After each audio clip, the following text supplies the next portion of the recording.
अभी start warm up करते हैं हम। दोनों हाथों दोनों पैरों को इस प्रकार से झाड़ते हुए हम वार्म अप शुरू करेंगे। 10 टाइम करेंगे।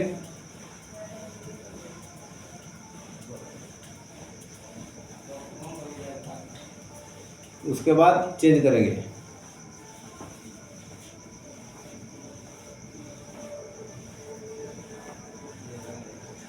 दोनों हाथों को चेस्ट पर रखते हुए एक हाथ को पीछे लेके जाएंगे, फिर वापस लाएंगे तो चेस्ट पे ही लैंड कराएंगे, फिर पीछे लेके जाएंगे, वापस लाएंगे तो चेस्ट पे ही लैंड कराएंगे। और हमारे पैर का जो डायरेक्शन है वो आगे की तरफ ही रहेगा, ना कि हम इधर जाएं तो ऐसे नहीं करेंगे और इधर जाएंगे तो ऐसे नहीं करेंगे। हमारा पैर का डायरेक्शन सीधा होना चाहिए इस प्रकार से। सिर्फ अपर बॉडी का मूवमेंट होगा। ठीक है। तीसरा स्टेप हम करेंगे अपना side to side hand up करेंगे। जितना हमारा हाथ पीछे जा सकता है उतना पीछे लेके जाएंगे।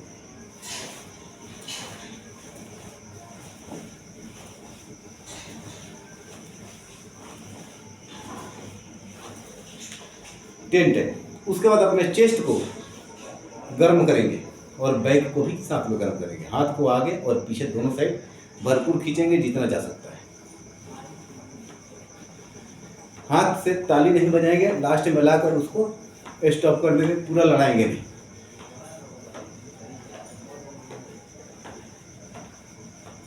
टेन टाइम करेंगे। उसके बाद अपने थोड़ा शोल्डर के मांसपेशियों को भी और आगे के चेस्ट के मांसपेशियों को भी थोड़ा क्रॉस खींचेंगे।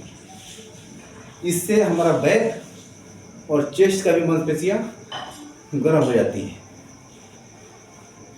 मार्शल आर्ट का ट्रेनिंग करने से पहले वार्म अप अच्छी तरह से जरूर कर लेना चाहिए, क्योंकि हमारे मांसपेशियों में फ्लेक्सिबिलिटी पैदा हो जाती है। ठीक है।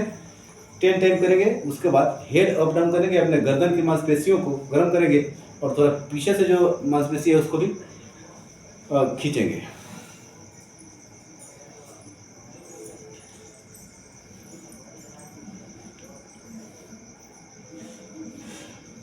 अप करके डाउन करेंगे, 1 काउंट करेंगे।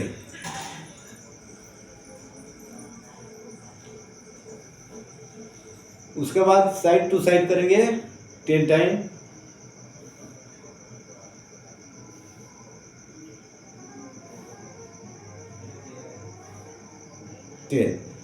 साइड टू साइड सी करेंगे 10 टाइम।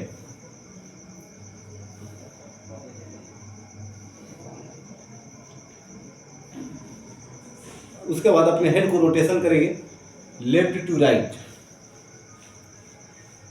इतना बात ध्यान में रहे कि आपकी आंखें खुली हुई होनी चाहिए।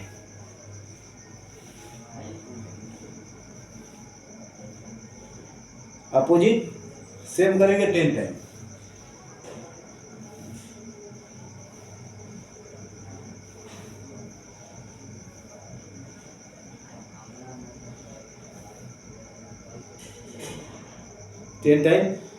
उसके बाद शोल्डर रोटेट करेंगे 1 2 3 5 6 7 8 9 10।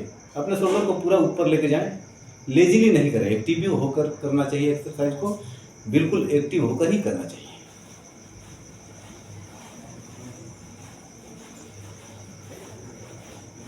हैंड रोटेशन 10 टाइम आगे की तरफ।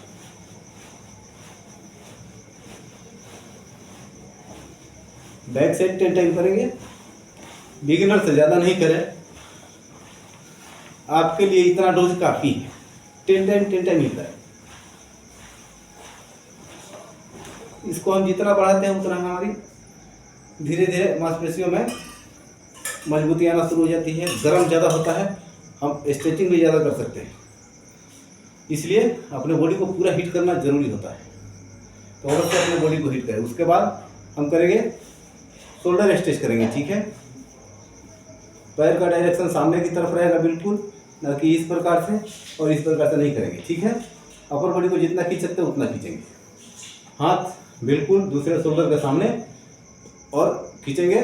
लेफ्ट टू राइट स्ट्रेच करेंगे।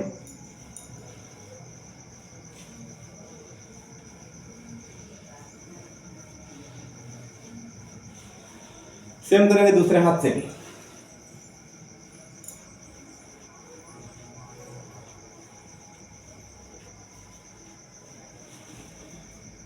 अभी लेफ्ट हैंड अप करेंगे, अपने एल्बो को ग्रिप करेंगे, हाथ को पीछे हेड के पीछे लगाते हुए इस प्रकार से, और साइड स्ट्रेच करेंगे, अपने साइड के मसल को थोड़ा स्ट्रेच करेंगे।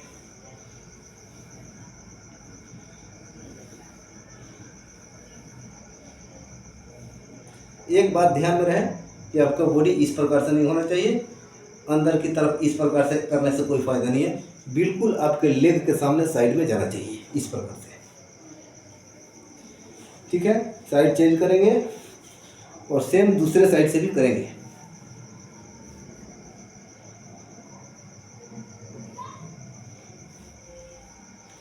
ओके, अभी अपने हाथ को पूरा खोलते हुए लेफ्ट और राइट 10 टाइम करेंगे।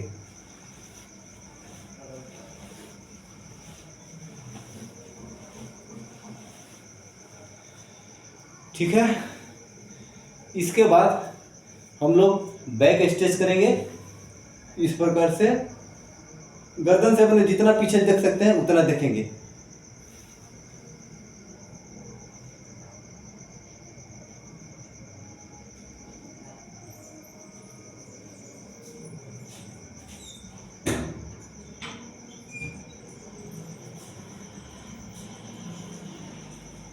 टेन सेकेंड, उसके बाद टो टच करेंगे। टो टच, पूरा बॉडी आपका इस प्रकार से स्ट्रेट होना चाहिए, न कि इस प्रकार से कर्व बना हुआ नहीं होना चाहिए। ठीक है, हाथ सीधा करके ऊपर से लगाएंगे, बिल्कुल बॉडी स्ट्रेट। इस प्रकार से आप जितना बेंड हो सकते हैं उतना होइए, पर अपर बॉडी को स्ट्रेट रख के, कर्व बना के नहीं, इस प्रकार से नहीं, पूरा स्ट्रेट करके कर सकते हैं 10 टाइम। ओके, इसके बाद करेंगे हिप रोटेशन। अब आते हैं अपने हिप को रोटेट करने के पॉइंट पे। 10 टाइम करेंगे।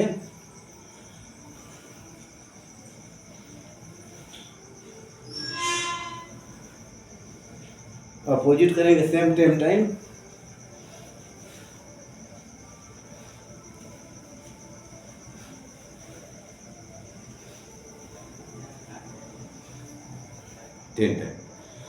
उसके बाद नी अप करेंगे, होल्ड करेंगे, और ये थोड़ा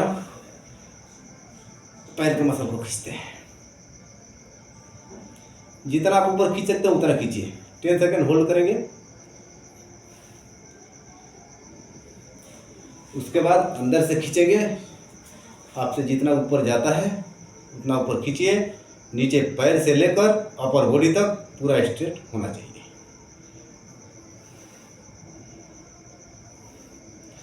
उसके बाद पैर को साइड में करेंगे, घुटना ऊपर की तरफ, और अपने आप को बैलेंस करेंगे इस प्रकार से। चाहे तो सामने बिल्कुल देख सकते हैं अपोनेंट की तरफ। जितना आप खींच सकते उतना खींचिए।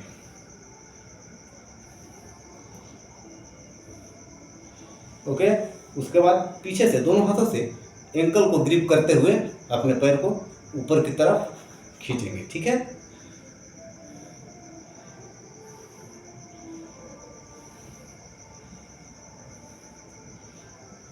उसके बाद लेग चेंज कर देंगे।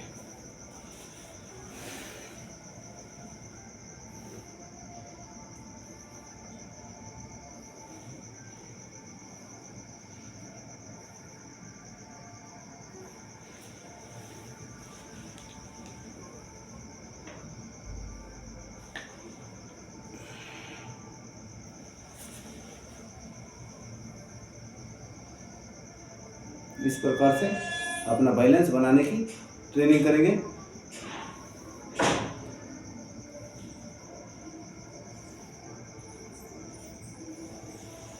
पीछे से दोनों हाथों से अपने एंकल को ग्रिप करते हुए ऊपर खींचेंगे इस प्रकार से। ठीक है, इस प्रकार से ऊपर खींच के रखेंगे। अभी दोनों पैरों को हम खींच लिए। इसके बाद से लेफ्ट लेग को या राइट लेग को, जिस लेग से आप स्टार्ट करना चाहते हैं, फॉरवर्ड कीजिए।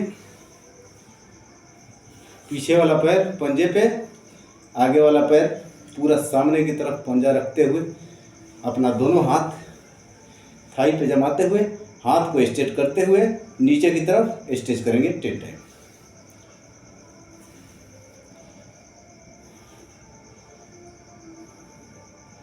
इस प्रकार से फिर लेग चेंज करेंगे, सेम टू सेम दोनों लेगों से ही करेंगे।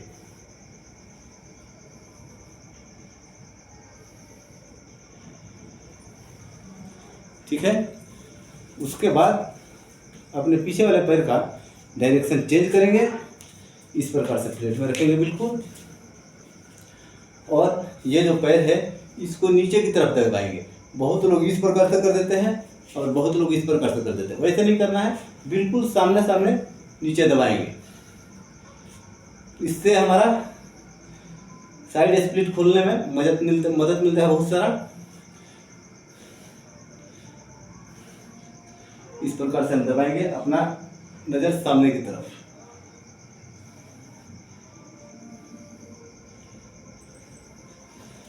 दूसरे लेग से भी सेम करेंगे।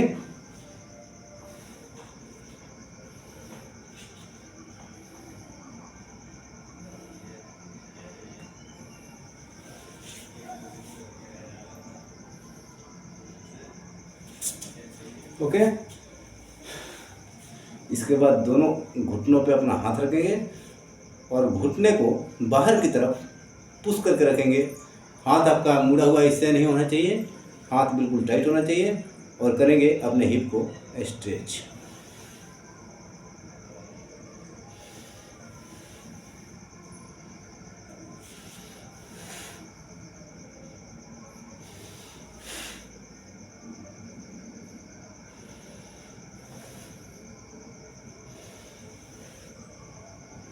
यहीं से अपने एंकल को ग्रिप करते हुए और नीचे की तरफ थोड़ा खींचेंगे मसल को 10 टाइम। जितना बढ़ा सकते उतना बढ़ाइए। बिगिनर्स 10 टाइम ही करेंगे।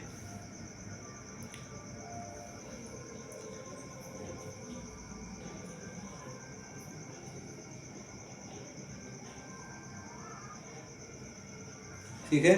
इस वीडियो को मैं यहीं पे क्लोज करता हूँ। फिर से एक और वीडियो मैं बना रहा हूँ आगे वाले जितना हमारा स्टेप है उसका। ठीक है। इतना करने के बाद हम जंपिंग स्टार्ट कर देंगे। जंपिंग करेंगे और जंपिंग करने के लिए अपने टो का प्रयोग करेंगे। बहुत लोग जंपिंग इस प्रकार से करते हैं, बहुत लोग इस प्रकार से करते हैं। तो इस प्रकार से धम धम की आवाज़ नहीं आनी चाहिए, और ना कि अंगूठा, बहुत लोग अंगूठा उठा लेते हैं, ऐसे ऐसे जंप करते हैं, तो ये भी नहीं होना चाहिए। इससे भी आपके साइड में प्रॉब्लम आता है, इधर पेन आपका होना शुरू हो जाता है। तो ऐसा ना करें, और हील पटक के भी ना करें, नहीं तो आपका हील में इंजरी हो सकती है और पीछे पेन होना शुरू हो सकता है। तो कभी भी जंप करने के लिए अपने टो का प्रयोग करें, बहुत बेटर रहेगा। आपका जंप भी बढ़ सकता है।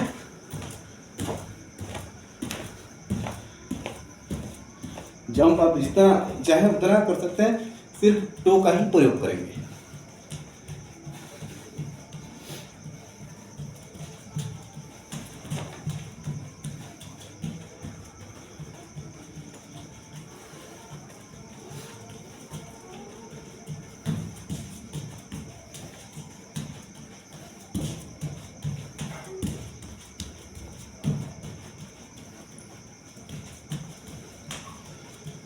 जंप करते समय कम से कम 100 टाइम जरूर जंप करें, उससे कम क्या करेंगे।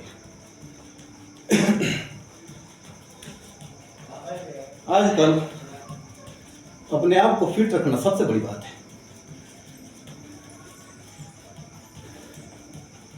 इस दुनिया के लगभग 5% आदमी ही मेरे ख्याल से अपने शरीर को एक्सरसाइज की प्रक्रिया से गुजारता होगा, नहीं तो बाकी लोग कहाँ करते हैं एक्सरसाइज। स्वस्थ रहना है तो व्यायाम कीजिए, जरूर कीजिए। अपने हेल्थ के लिए 1 घंटा 24 घंटा में 1 घंटा तो जरूर निकालिए। मैं सबसे यही कहूँगा कि अपने लिए 1 घंटा जरूर निकालें। बहुत लोग जब करते हैं तो मैंने उनको नोटिस किया है, ऐसे ऐसे करते हैं। बहुत लोग ऐसे ऐसे करते हैं, ऐसे नहीं कीजिए। अपने पैर को सीधा रखिए और पंजे पे नीचे से बिल्कुल जो हमारा टखना है वहाँ से प्रेस करते हुए इस प्रकार से और जंप करेंगे इस प्रकार से।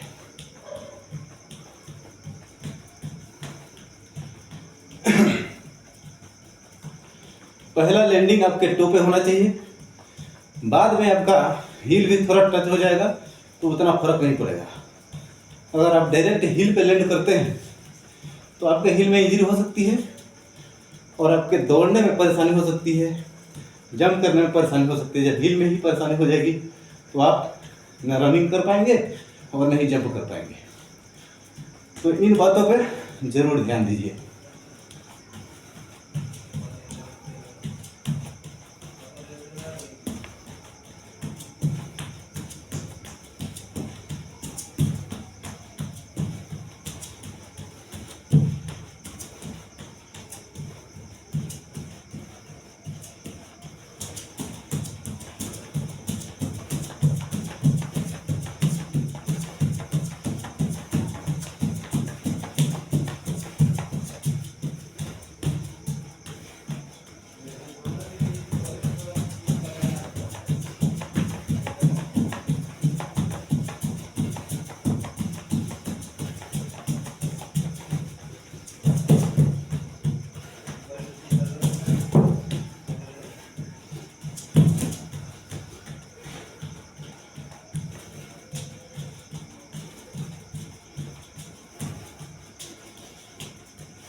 हमको झिग झैग रनिंग करने से बहुत फायदा मिलता है। इसका हम कंटिन्यूस अगर ट्रेनिंग करते हैं तो हम अपोनेंट से बचने के लिए इसका प्रयोग कर सकते हैं। क्योंकि एरिना में जब भी फाइटिंग होती है तो दोनों अपोनेंट जो है जंप पे ही रहते हैं। अगर आप जंप पे रह रहे हैं तो आपका शरीर एक्टिव रहता है और आप तुरंत अटैक करने के लिए रेडी रहते हैं। तो एरिना में ऐसा नहीं है कि हम जाकर खड़े हो गए और इंतजार कर रहे हैं आ जा, तब तक वो जंप करके आएगा खींच देगा। अपोनेंट तब तक जंप करके आएगा खींच देगा। यहाँ से हम लेजी हैं तो तीर उठाएंगे तो किक कर सकते हैं। वो जंप पे है तो एक्टिव है, वो जल्दी कर सकता है।